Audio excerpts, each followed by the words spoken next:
Hi everyone, I'm Lauren Singer, and this is In the Know Green Living, where we dive into easy and quick tips on how to reduce your waste and live a more sustainable life.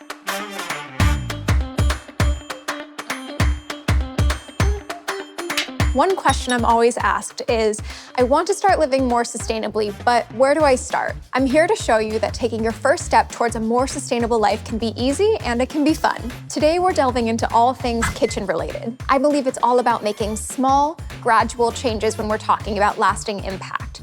You don't have to give your kitchen a full overhaul just to make it more sustainable. So let's talk about energy in the kitchen. Whether you spend a lot of time in the kitchen or not, kitchens can consume a lot of energy and resources. Did you know that as much as 15% of the energy consumed in the average American home is used in the kitchen? Many kitchen appliances run on electricity or on gas.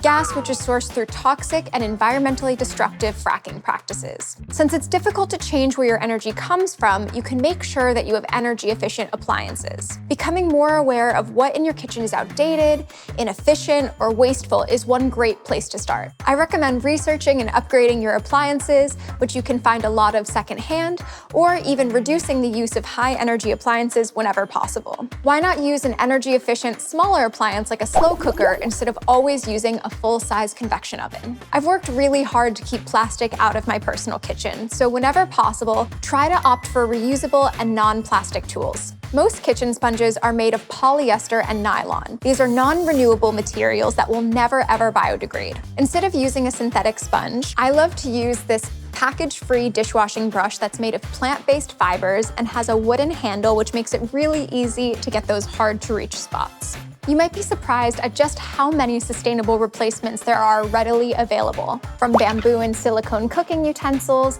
metal coffee filters, plastic-free cookware, and even paper towel alternatives. Paper towels can be a staple in kitchens, but their production creates deforestation, habitat loss, and causes buildup in landfills. So instead of using paper towels, you can easily make them yourself. Let me show you how. I have a bit of scrap fabric in front of me, but you could also use old t-shirts, sheets, or even towels to keep them out of landfills. To start, you'll want to cut out a paper stencil so that you have a reference for how big you'll want these to be and so they all fit on the roll. All you have to do is place the stencil onto the fabric, and I like to do it in a way that maximizes how much I can cut out so I can get the most out of a piece of fabric. And then you take your scissors, and all you have to do is cut out the shape of the square to get your towel. This is really easy, and if you're using any natural fabric, any of the scraps can either be sent to textile recycling or they can be composted if they're natural. And there you go, they're perfectly reusable, and you get to pick what pattern or fabric you want, and they're super cute.